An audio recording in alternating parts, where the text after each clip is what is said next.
Cuci tangan sebagai kebiasaan baru. Saat ini pemerintah sangat gencar mensosialisasikan 3M, salah satunya yaitu mencuci tangan dengan sabun, di mana dihimbau kepada masyarakat sesering mungkin untuk mencuci tangan saat beraktivitas di luar ruangan, bahkan di dalam rumah. Hal tersebut membuat berbagai pihak memerlukan informasi lebih mengenai cuci tangan. Tak dipungkiri mayoritas orang Indonesia belum mencuci tangan dengan cara yang benar. Menurut laporan Riskesdas, kecenderungan proporsi anak di usia 10 tahun ke atas mencuci tangan dengan benar baru mencapai 47%. Ya mungkin utamanya bagaimana disiplin keluarga diterapkan, mungkin juga tidak konsistensi di dalam keluarga. Tentu pembentukan karakter salah satunya menjadi hal penting bagaimana untuk membiasakan cuci tangan. Paling baik dilakukan saat usia anak-anak. Dan belum tentu juga saat usia dewasa hal ini tidak bisa diterapkan. Tentu ini menjadi sesuatu yang penting untuk kita. Kebiasaan pada orang dewasa bisa ditanamkan asal ada pembiasaan dari orang sekitar. Pembiasaan bisa dilakukan sesering mungkin dengan cara mengingatkan dan mendampingi.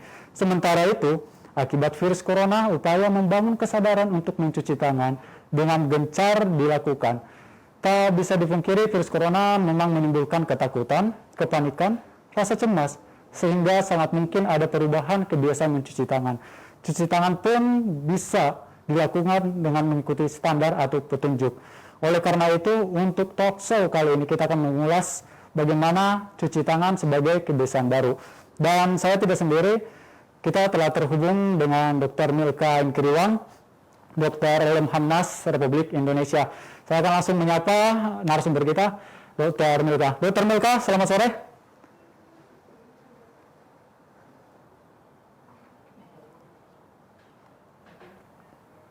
Halo, selamat sore. Oke, Selamat sore. Kedengaran suaranya? Kedengaran, Dok. Dr. Milka, ini adalah sesuatu tema yang memang terlihat dan terdengar sangat simpel, tetapi belum bisa dipraktekkan di masyarakat pada umumnya. Dan sejak dahulu kala itu kebiasaan mencuci tangan untuk anak-anak telah diajarkan orang tua. Tapi mengarah ke sini masih banyak hal-hal yang tidak disadari oleh bukan hanya anak-anak, tetapi kita juga orang dewasa. Saya ingin menanyakan sebelumnya, sejarah mencuci tangan ini sebenarnya dimulai dari kapan sih, Bu? Apakah penting saat pandemi ini aja atau bagaimana, Bu? Oke, terima kasih Raf ya, sudah memberikan saya kesempatan untuk bisa share informasi edukasi mengenai kesehatan, terutama di cuci tangan menjadi kebiasaan baru.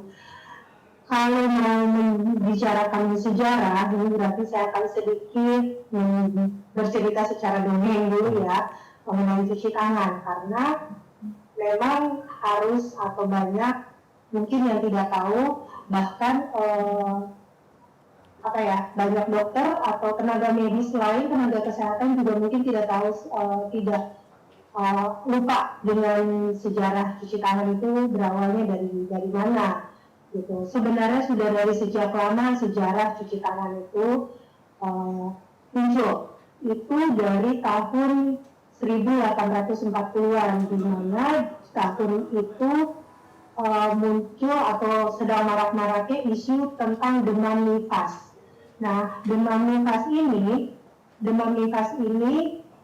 terjadi karena isu demam nifas ini terjadi karena banyak ibu-ibu pasca melahirkan tiba-tiba kondisinya menjadi kritis, atau ibu-ibu setelah dia melahirkan meskipun dia sudah mendapat penanganan medis, tapi pada akhirnya mereka jatuh sakit dan akhirnya bisa sampai meninggal.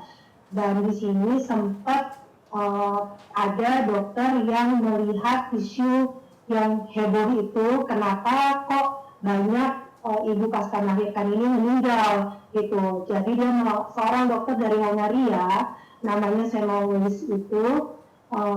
Semmelweis ini dia berusaha membuat penelitian di negaranya dia atau di tempat dia bekerja. Dia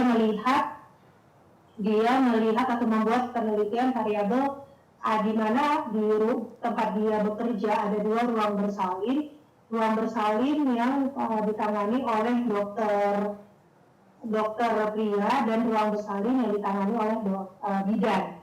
Nah, setelah dia melakukan hasil penelitian justru mengatakan resultnya penanganan yang dilakukan oleh bidan justru angka kematiannya lebih sedikit dibandingkan penanganan yang dilakukan oleh dokter pria.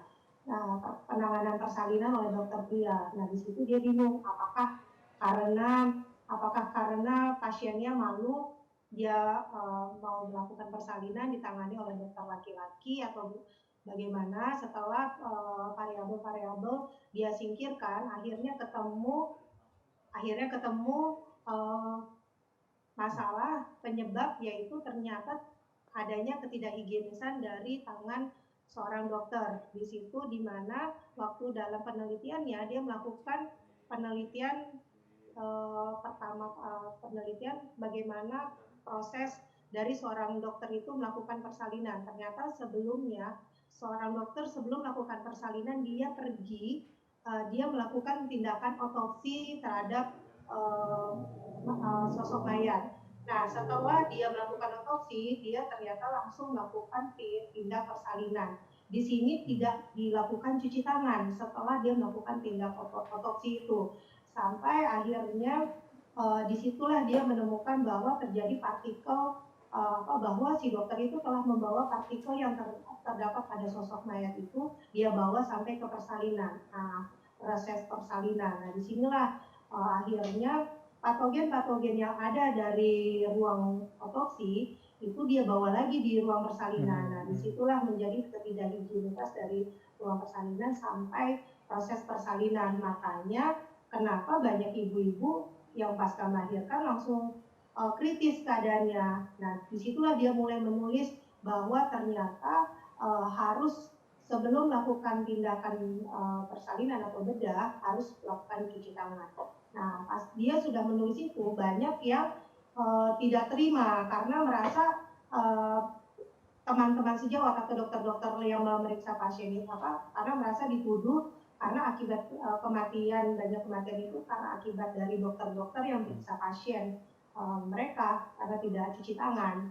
Nah, sampai akhirnya 2 tahun setelah dia meninggal, itu ada seorang pakar bedah, dia tertarik dengan si tulisannya Samuel Weiss ini.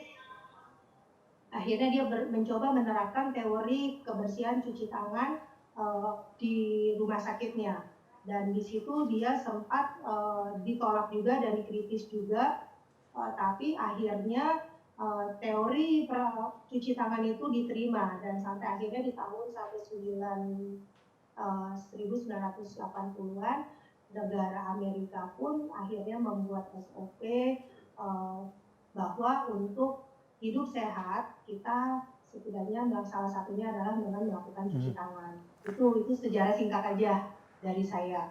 Makanya sampai akhirnya secara universal bahwa untuk meningkatkan hidup sehat kita tidak selain dengan mengkonsumsi makanan yang bernutrisi, makanan sehat, atau kita berolahraga, tapi kita juga bisa melakukan dengan teori cuci tangan agar kita terhindar dari kontaminasi kuman maupun virus.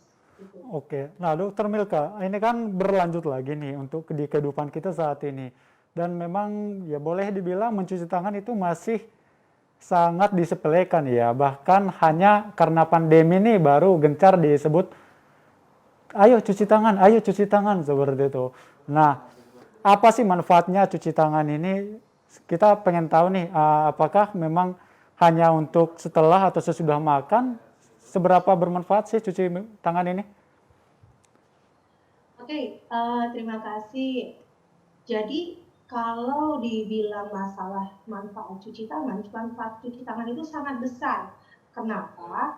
Jadi gini, kita mungkin lupa dengan barang-barang atau benda-benda yang ada di sekeliling kita itu sudah terpapar kuman, bakteri maupun virus. Nah, misalnya nggak usah jauh-jauh, alat komunikasi kita, handphone atau laptop atau apapun ya, buku, tas, itu tanpa kita sadari atau mungkin tanpa sengaja itu sebenarnya sudah terpapar dengan kuman atau bakteri yang melekat di situ. Nah, kita kan tidak tahu. Nah, itu makanya diharapkan bahwa kita masyarakat juga itu bisa aware untuk kesehatannya. Gini, dalam arti kita harus tetap sesering mungkin cuci tangan setelah kita memegang barang atau benda. Jadi mau ditanya berapa sering, ya sesering mungkin cuci tangan. Nah, cuci tangan itu dianjurkan memang dengan air mengalir, gitu. Karena ada beberapa metode cuci tangan, tapi di sini sangat dianjurkan mencuci tangan itu dengan air mengalir dan memakai sabun. Gitu. Jadi kalau ditanya seberapa efektif, sangat efektif. Apalagi di masa pandemi ya, sebenarnya tidak hanya di masa pandemi, seharusnya tanpa adanya pandemi, sebelum atau saat ada pandemi maupun sesudah pandemi, cuci tangan ini sangat-sangat diwajibkan. Karena ya itu lagi untuk kesehatan kita sendiri, supaya kita tidak terjangkit atau kita tidak terinfeksi oleh kuman, bakteri maupun virus. Dokter Milka, ini kan sangat-sangat diwajibkan ya. Kemudian bagaimana supaya cuci tangan ini menjadi kebiasaan? Apa yang perlu dibangun di diri seseorang itu, baik anak, kemudian usia remaja, usia pemuda, dan usia dewasa? Oke, kalau cuci tangan itu sebenarnya harus sudah kembali dari bagaimana pola atau mindset kita mengatur gaya hidup kita dulu. Sebenarnya harus kembali dari diri kita sendiri. Kita yang sudah dewasa, kita yang sudah paham akan bahayanya kuman, bahayanya bakteri, bahayanya virus, itu harusnya kita sudah bisa aware atau meningkatkan tingkat kepedulian kita atau awareness kita terhadap lingkungan atau kesehatan kita. Nah, bagaimana caranya kalau misalnya terhadap anak-anak ataupun usia remaja? Nah, kembali lagi di sini adalah ada peran orang tua, di mana ada dua faktor ya. Kalau untuk mendidik generasi muda atau generasi dari anak-anak, dari anak kecil, di mana peran dua faktor itu faktor internal maupun faktor eksternal. Kalau faktor internal itu berarti dari lingkungan internal, yaitu keluarga. Siapakah yang berperan? Yaitu orang tua. Nah, di sini anak akan dalam masa pertumbuhannya, anak akan meniru atau anak akan melihat bagaimana kebiasaan orang tua, gitu, atau bagaimana orang tua ini mendidik anak-anaknya untuk hidup dengan cara hidup yang sehat. Ya, salah satunya dengan cuci tangan. Kalau anak melihat, wah ini ayah ibunya begitu pulang dia langsung ke wastafel, dia cari wastafel cuci tangan, habis makan cuci tangan, terus sebelum dia istirahat atau dia mau makan sesuatu atau ngemil, tapi dia tetap cuci tangan dan setelahnya juga cuci tangan. Nah, di situ juga anak akan mengikuti kebiasaan orang tua.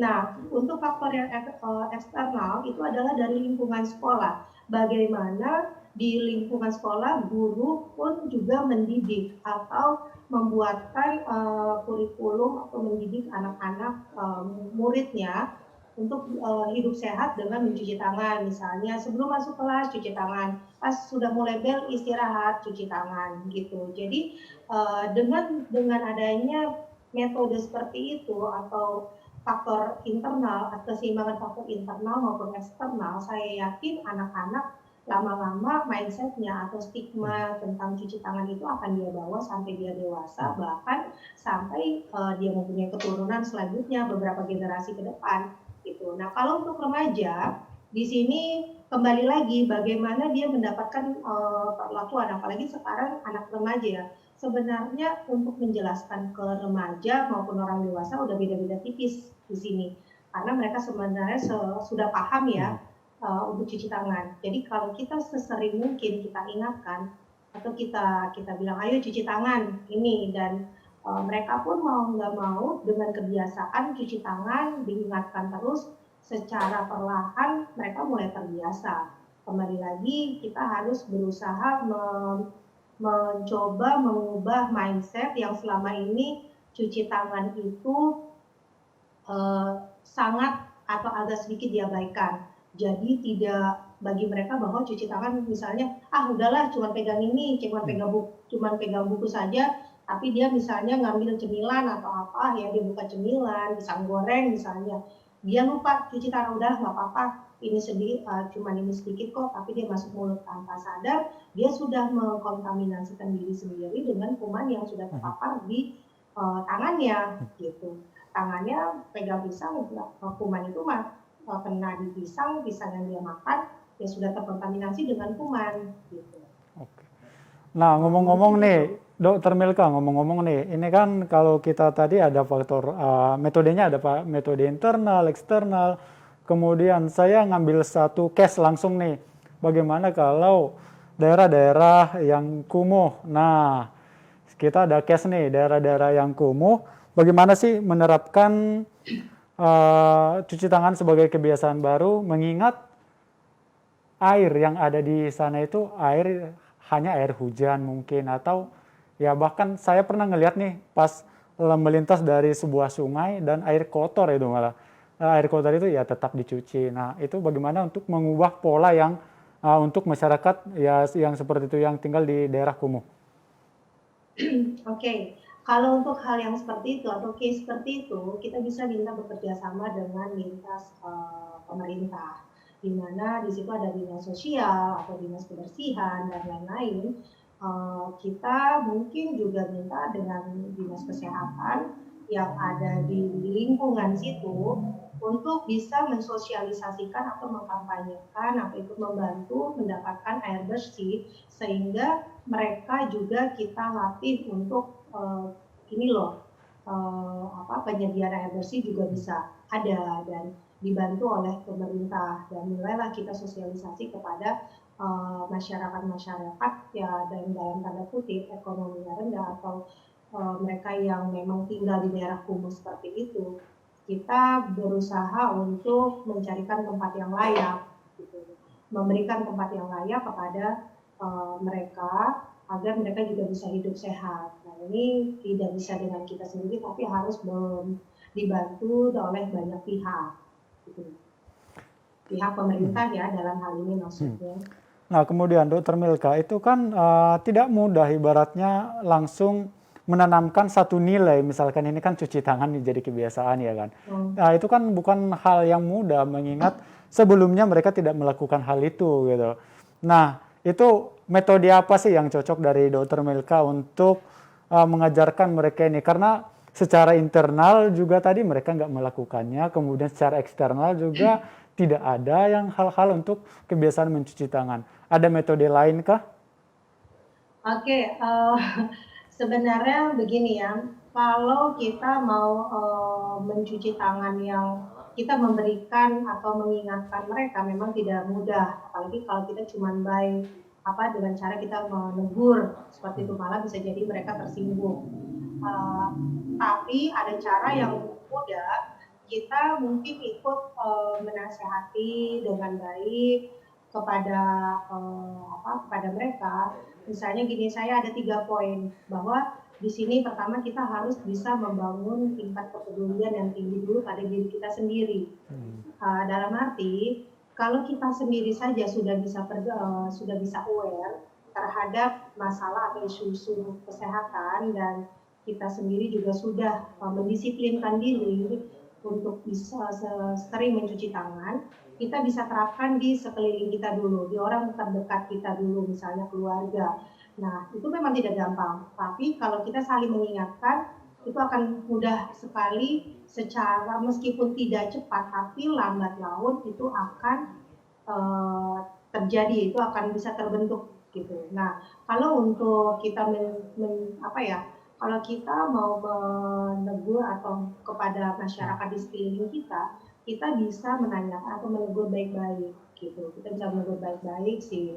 Misalnya nih ada penjual yang di gerobak gitu kan, mereka mencuci dengan, kita tidak tahu itu piring atau apa yang habis dipakai, mereka jualan itu dicuci dengan air bersih atau tidak. Terus mereka mau membuat suatu proses jualannya mereka cuci tangan dulu atau tidak.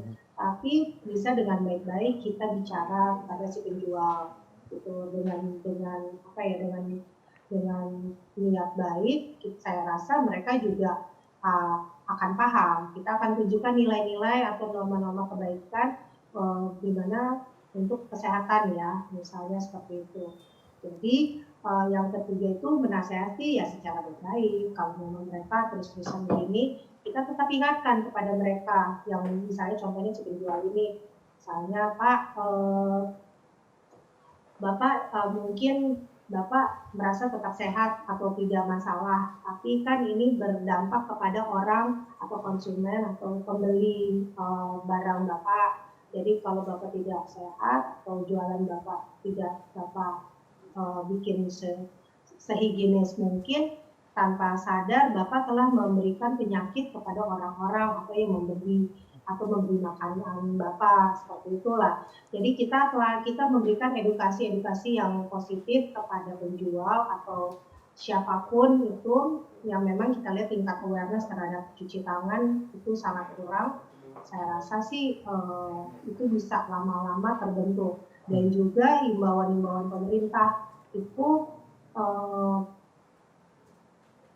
harus sesering mungkin diberikan supaya mereka itu gini ya, karena kalau kita sudah mengimbau itu banyak faktor ya, kita harus melalui karakter orang nih, karena karakter orang itu ada berbagai macam yang kita temui, yaitu karakter yang cuek dalam arti kata mereka itu sebenarnya tahu nih kebiasaannya, tapi mereka nggak peduli, mereka tetap cuek aja ya bodo amat gitu. Nah ada juga yang malas membaca, meskipun sudah banyak di billboard mana-mana, di jalanan, di baliho-baliho atau dimanapun itu sudah terpampang harus cuci tangan sebelum ini, tapi mereka kalau memang mereka tipikal yang malas baca, mereka cuma merasa lewat aja tulisan itu, atau juga tidak peduli dengan sekelilingnya, mereka lihat itu nggak perlu lah, itu apa sih cuma himbauan gitu, kita juga gini. Jadi memang karakter seperti itu, misalnya ada yang panikan juga, orang yang panikan, wah harus cuci tangan, saya kalau nggak cuci tangan saya begini nih, nah, itu juga sebenarnya nggak baik juga. Karakter orang yang terlalu panik, akhirnya malah tanpa sadar, saking paniknya semua dia beli iklan-iklan, dia ikutin, nah dia tidak lihat banget, misalnya dia udahlah dikit-dikit pakai hand sanitizer aja, kalau nggak ini yang penting tangan itu bersih.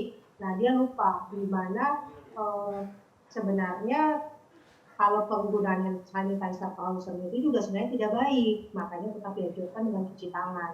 Nah itu cara-cara bagaimana kita menumbuhkan rasa kepedulian terhadap diri kita maupun di lingkungan kita. Pelan-pelan saya yakin kalau kita memang sebagai pribadi yang peduli, kita lihat orang yang tidak cuci tangan, atau kita pas saat lihat mereka mau makan kok nggak cuci tangan, kita bilang cuci tangan dulu untuk kebersihan dan kesehatan. Nah, saya rasa ya kalau kita bicarakan baik-baik, orang pasti akan mendengar, dan kalau kita memang niatnya untuk kebaikan, mudah-mudahan orang yang kita tegur baik-baik ya bisa mengikuti. Gitu. Mungkin itu. Oke, Dr. Melka, ini kan sangat apa ya ibaratnya, ada nggak cara simpel untuk mengingatkan diri sendiri supaya apabila seperti yang Dr. Melka jelaskan tadi, kita sentuh ini sedikit, sentuh barang apapun itu, diusahakan cuci tangan setelahnya. Nah, ada cara simpel untuk menanamkan alarm di diri kita supaya kita ingat, oh iya saya tadi megang ini, harus cuci tangan. Nah, itu ada cara simpel nggak untuk menanamkan nilai-nilai itu di diri kita sendiri? Kalau saya akan share bagaimana saya melakukan atau merubah mindset saya untuk bisa rajin mencuci tangan gitu. Jadi memang awalnya susah ya, karena kan saya juga ya nggak bisa dipungkiri, memang pertama-tama saya juga kadang-kadang tipikal pernah jadi orang yang cuek dalam keadaan ini. Kadang-kadang ya udahlah, males nih, wastafelnya jauh, terus juga saya belum terlalu pegang ini itu gitu kan. Tapi seiring terjadinya COVID seperti ini, pandemi ini, dan ternyata memang kebersihan yang sangat diutamakan di sini untuk kesehatan kita, disitulah saya mulai aware, di situ saya mulai tahu gitu. Dan kalau kita memang mau sehat dan sakit itu mahal gitu loh. Sebenarnya untuk mendapatkan kehidupan yang sehat itu murah, tapi kadang orang tidak mau melakukannya, yaitu dengan mulai mengubah mindset kita bahwa saya harus sehat, saya punya keluarga, saya ada orang-orang yang saya cintai, saya harus ini dan itu. Jadi saya berusaha untuk sebisa mungkin untuk berusaha hidup sehat, ya salah satunya menerapkan untuk cuci tangan. Nah misalnya nih saya ke rumah, saya ketemu keluarga, saya bisa gini, udah cuci tangan belum ya? Itu saya ingatkan juga. Gitu. Oke, Jangan lupa cuci dok. tangan. Dokter Milka, sebelum kita lanjut pembicaraan kita, kita juga akan menampilkan video layanan dari BNPB untuk di masa pandemi ini sebagai pesan-pesan kepada masyarakat. Dan kita akan kembali sesaat lagi, Dokter Milka. Jangan berkerumun, jangan salaman, jangan berdekatan, jangan lupa makan yang bergizi, jangan lupa pakai masker, jangan menyentuh wajah, jangan lupa menjaga jarak, jangan lupa helm sendiri. Jangan lupa cuci tangan, jangan lupa cek suhu tubuh, jangan lupa vitamin, jangan lupa berolahraga, jangan meludah sembarangan, jangan lupa hidup sehat, jangan lupa membersihkan tubuh dan ganti baju. Jangan pesimis, jangan lupa berdoa, jangan kehilangan kreativitas, jangan pernah berhenti untuk belajar, jangan mudah menyerah pada keadaan. Mari kita galang disiplin dan kesadaran kolektif untuk tetap semangat. Kini saatnya beradaptasi menuju tatanan budaya baru.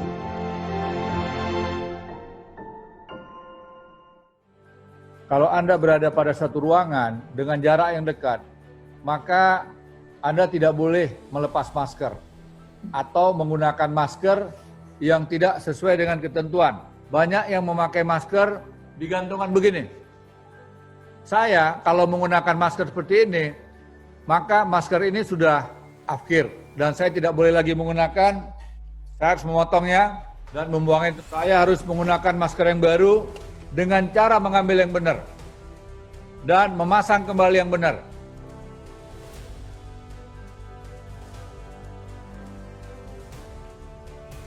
Ketika saya melepas masker, maka saya harus menggunakan yang benar.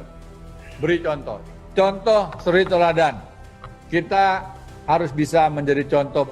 Kita sudah disiplin saja, belum tentu kita aman dari COVID. Apalagi kalau kita mengabaikan protokol kesehatan.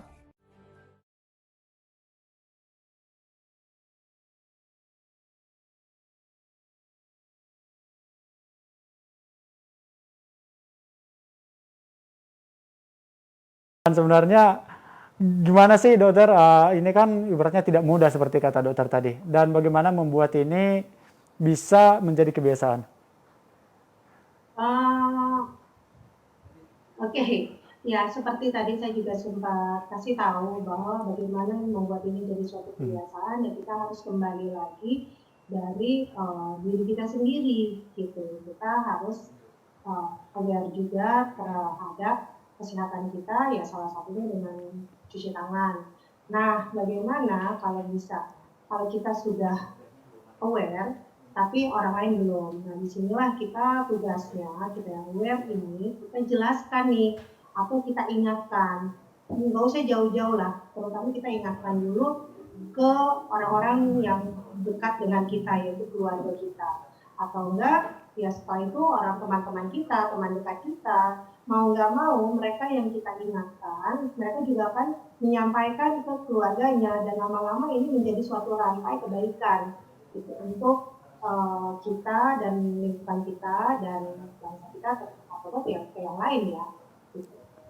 Oke, Dokter Milka, saya akan ambil satu case lagi nih. Nah, ini mungkin di desa-desa, di pertanian. Banyak petani yang ya pastinya di kampung saya dulu nih. Nah, kita bertani, kemudian kita bercocok tanam, kita tanam, megang pupuk, tapi mencuci tangan itu nggak terlalu menjadi kewajiban gitu. Paling cuci tangan juga nggak pakai sabun, pakai air, cap, udah selesai, siakan semua beres. Nah, bagaimana metode yang pas untuk teman-teman, bahkan untuk keluarga yang ada di desa-desa yang memang bertani. Oke, ini sebenarnya kita harus melibatkan peran serta dari ini ya, pemimpin desa sendiri, kepala desa, atau siapa dari misalnya dari dinas kesehatan, dari dinas sosial atau dinas kota atau dinas-dinas yang terkait dengan hal kebersihan ini itu harus bekerja sama juga nih dengan pihak di desa itu, ya kepala desa terutama ya, agar dilakukan sosialisasi atau sebuah kampanye ke hidup sehat dengan mencuci tangan. Misalnya di sana ada masalah dengan kurangnya atau terkendalanya mendapatkan air bersih, kan kalau memang kita memang sudah bekerja sama dengan pihak-pihak pemerintah yang terkait, pasti akan ada bantuan untuk penyelesaian air bersih. Dan disitulah akan diberikan sosialisasi kepada petani-petani bagaimana sih kita hidup sehat habis mencangkul di sawah dan habis itu diharapkan untuk cuci tangan bahkan mandi gitu.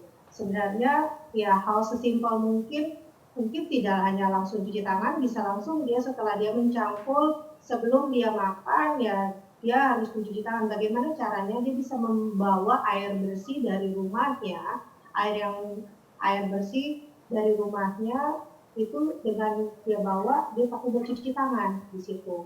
Kan biasanya kalau di desa, saya pernah pergi ke suatu desa, di situ ya persawahannya bagus banget dan ada petani atau orang di situ dia bawa kayak di ceret ya itu namanya, dia bawa itu air. Saya nanya ini air buat apa? Oh ya bikin kita buat buat kita cuci tangan karena kan biasanya kita istirahat makan siang, kita habis bekerja istirahat makan siang di sini airnya nggak bersih daripada kita jauh-jauh. Dia sudah menyiapkan kayak ceret, satu untuk minum, satu untuk cuci tangan. Nah, sebenarnya dengan hal simpel itu, kalau kita bisa mendidik warga desa setempat dengan hal baik seperti itu, harusnya ya kebersihan atau metode kebersihan dengan cuci tangan itu sebenarnya sudah bisa diterapkan dan mulai membumi kembali gitu dengan cuci tangan gitu sih.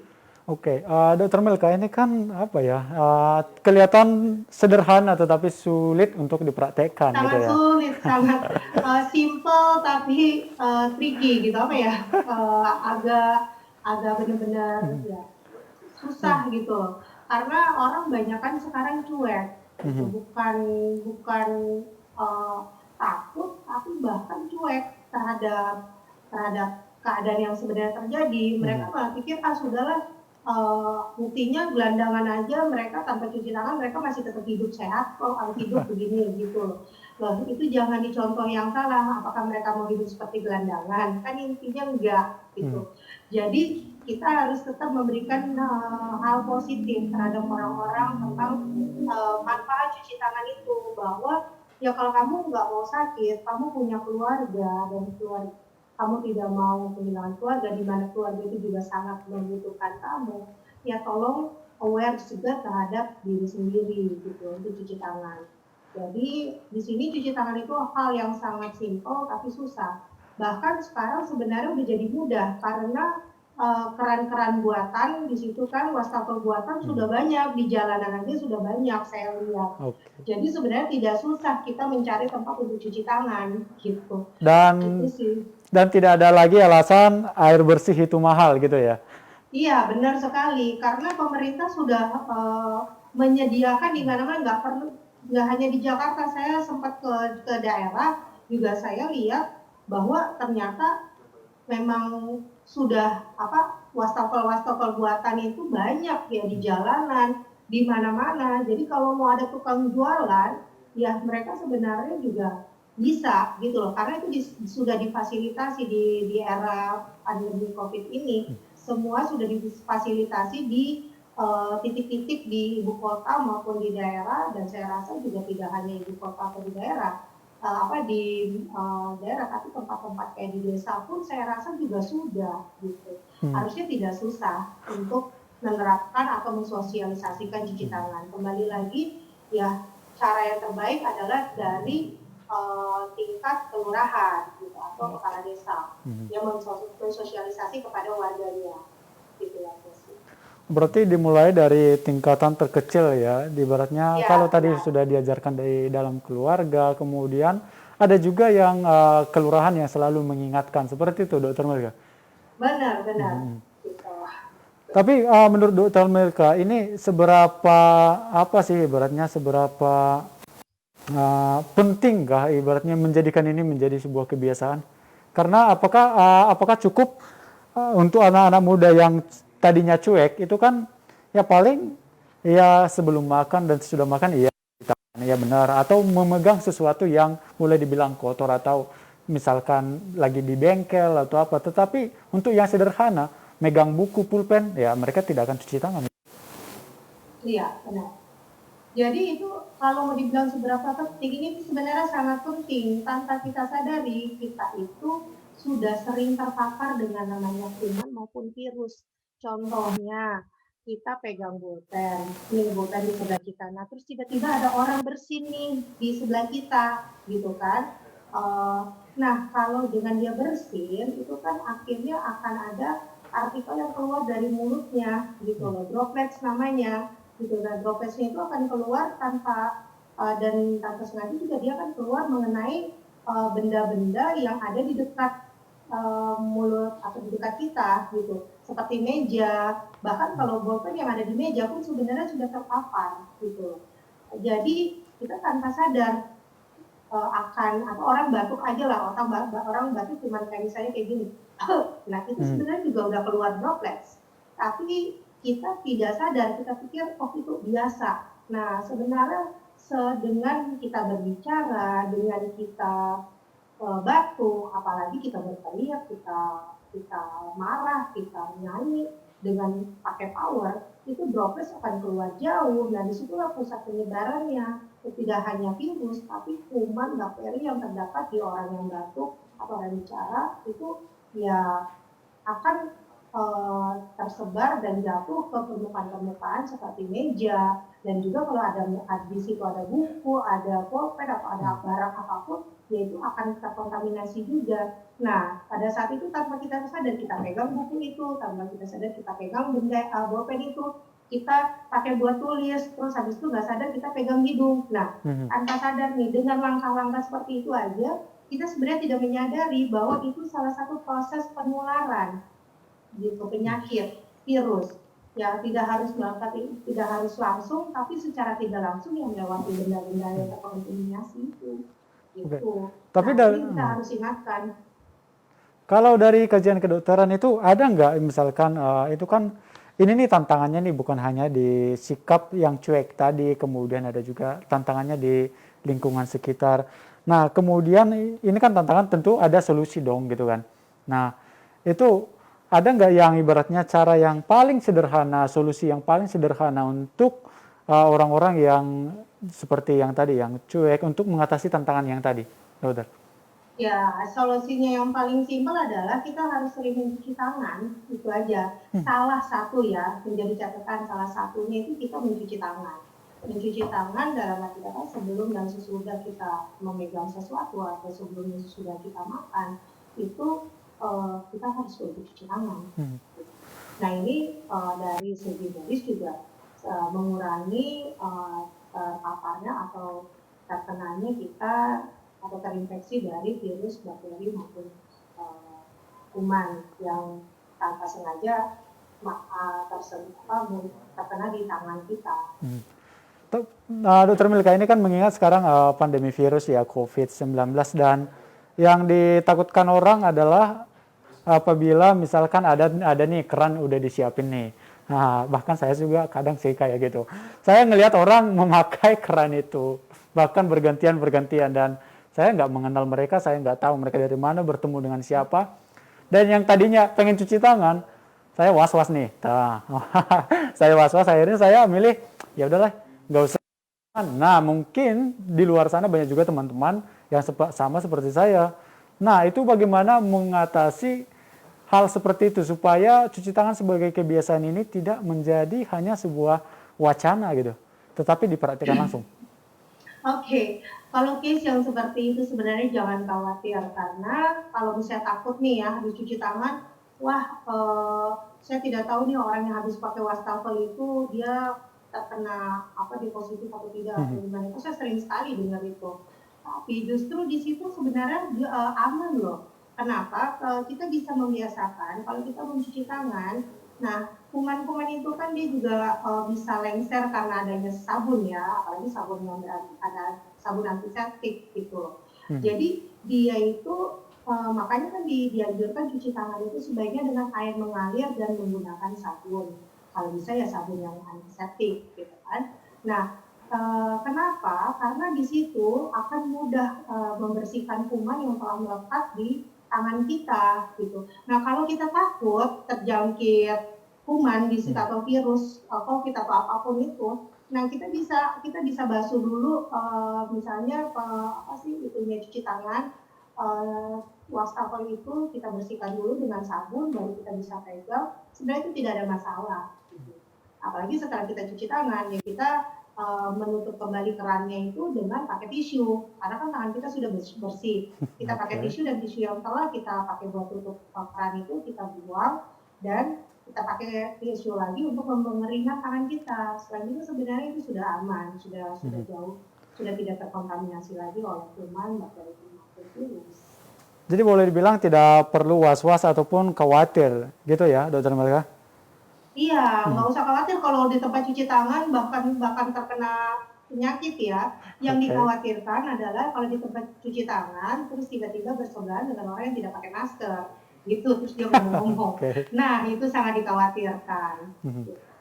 Nah kemudian tadi saya tertarik dengan untuk bagaimana metode yang diterapkan di sekolah harus ada salah satu ibaratnya pembelajaran diberikan oleh guru-guru.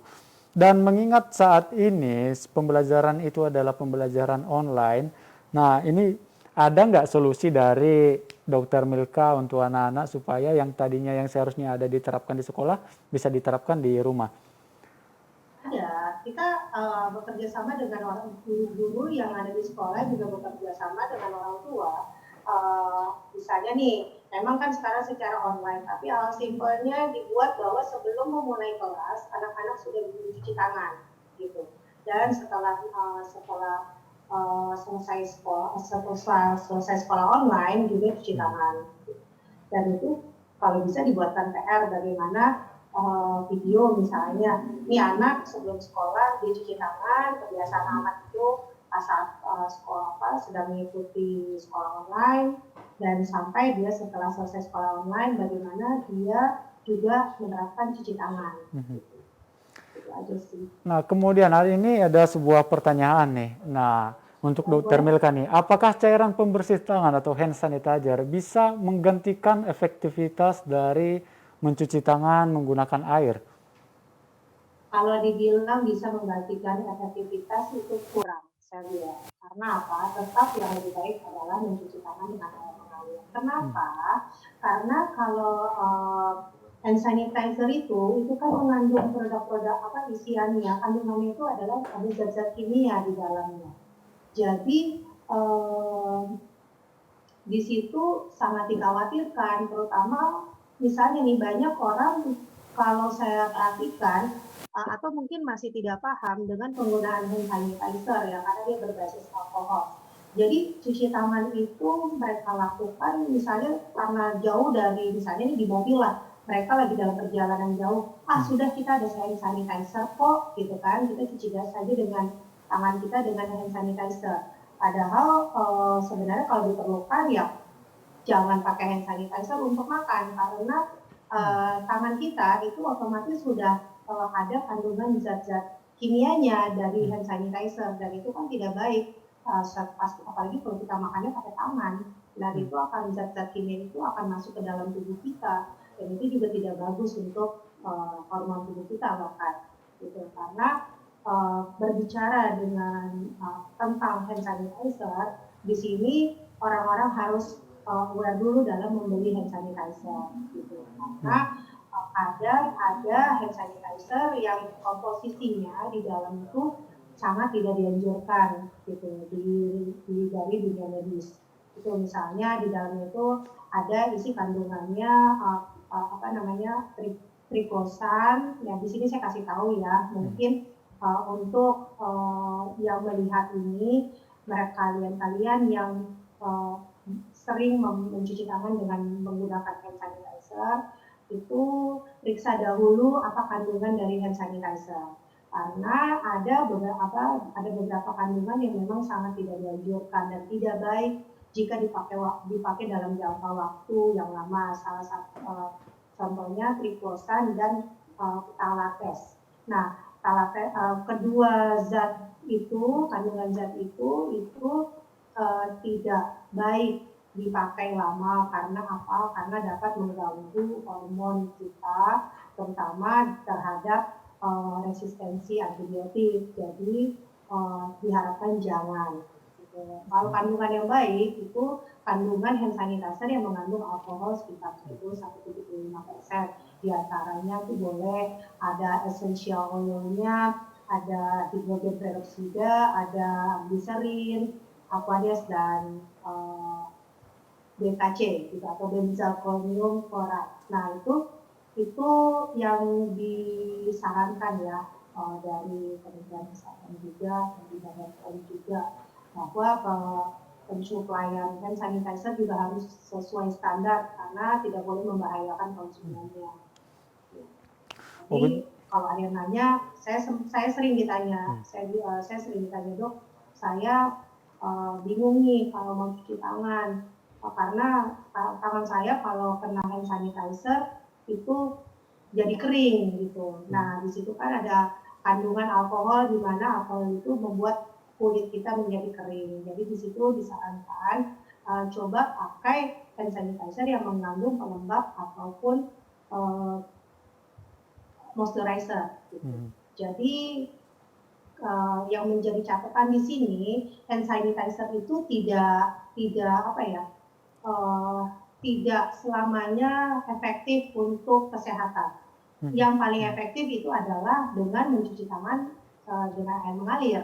Kenapa? Jadi produk hand sanitizer yang mengandung alkohol itu sebenarnya tidak benar-benar mampu membunuh jenis kuman yang terkena di tangan kita. Misalnya ada beberapa kuman nih, kayak Cryptosporidium, kuman norovirus, terus Clostridium difficile. Nah itu kuman-kuman itu tidak bisa, dia tidak ampuh dengan hand sanitizer. Justru dia bisa hilang dengan menggunakan air bersih dan juga sabun antiseptik. Oke, Dokter Melka, supaya tidak ada misunderstanding, miskomunikasi dengan para ibaratnya partisipan kita untuk di masyarakat juga. Nah, mencuci tangan dengan air mengalir ini tentunya butuh sabun juga dong ibaratnya. Nah, iya, benar. Apabila kan ada juga nih yang oke, saya cuci tangan ya pakai air mengalir tapi cuci tangan doang tanpa sabun gitu.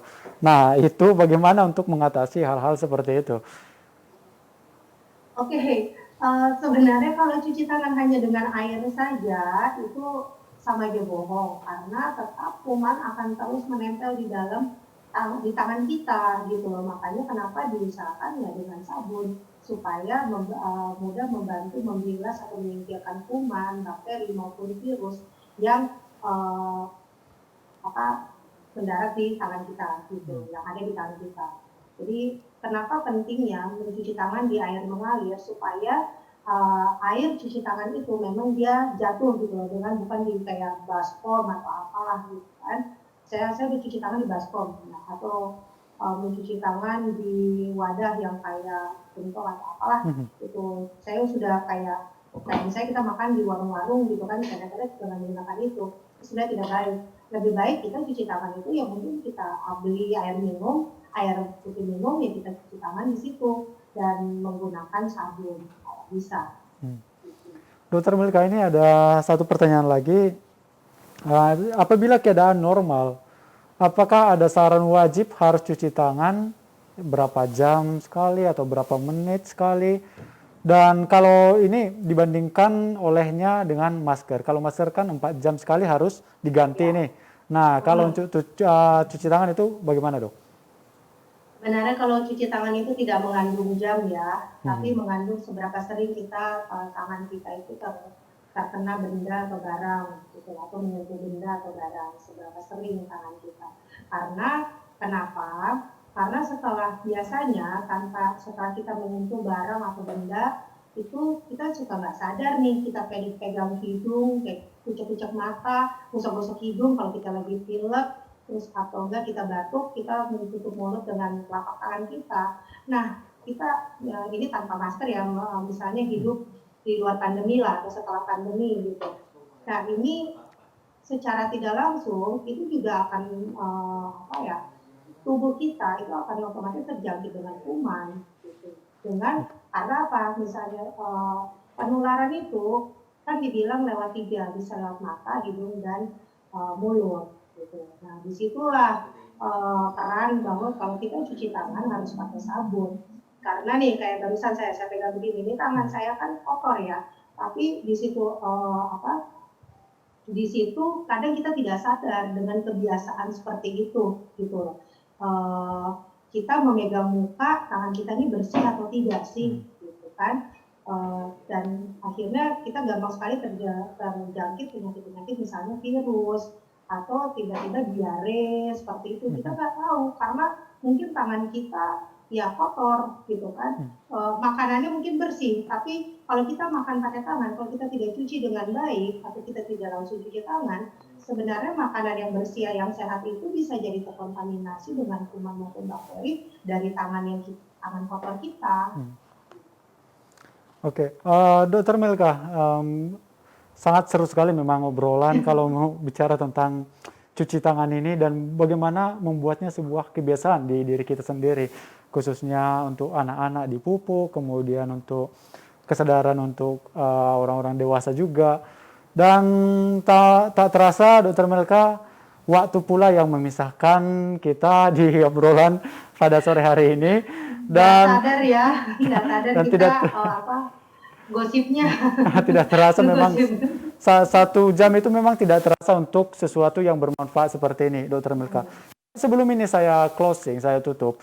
Saya ingin Dokter Milka memberikan sesuatu saran kepada masyarakat ataupun ajakan kepada masyarakat bagaimana untuk memberikan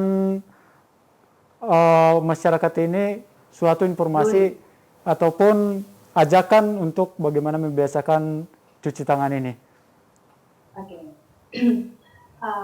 Jadi pesan saya, mulailah kembali dari diri kita sendiri, aware terhadap kesehatan dengan mencuci tangan. Sesering mungkin kita membersihkan tangan kita dengan mencuci dengan air mengalir dan juga menggunakan sabun.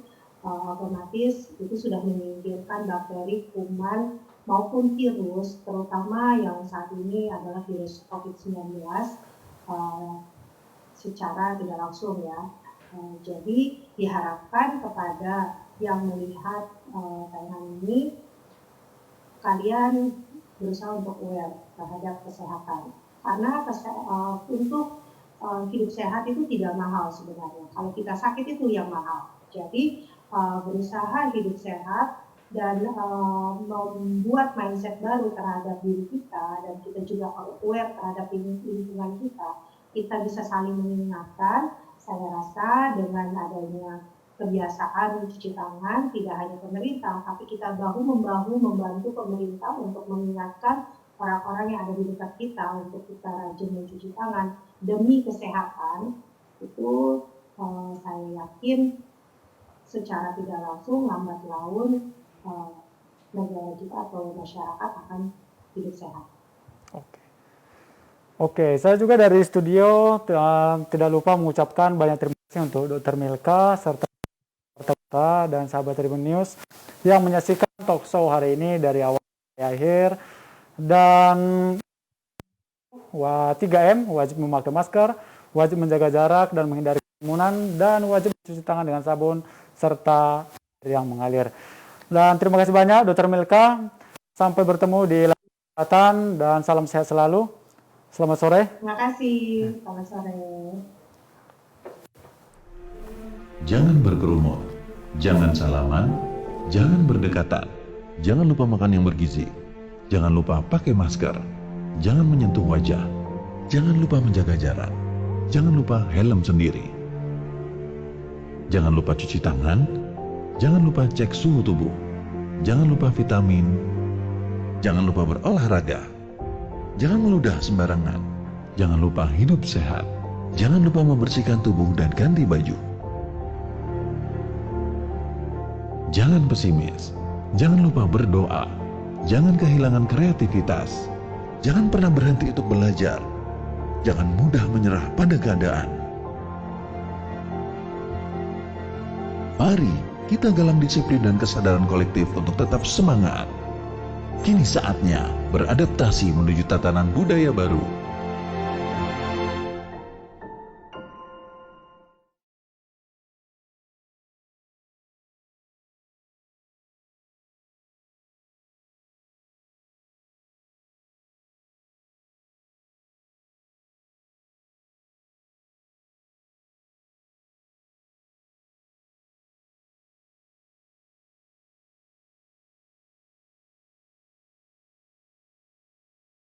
Jangan lupa subscribe ya.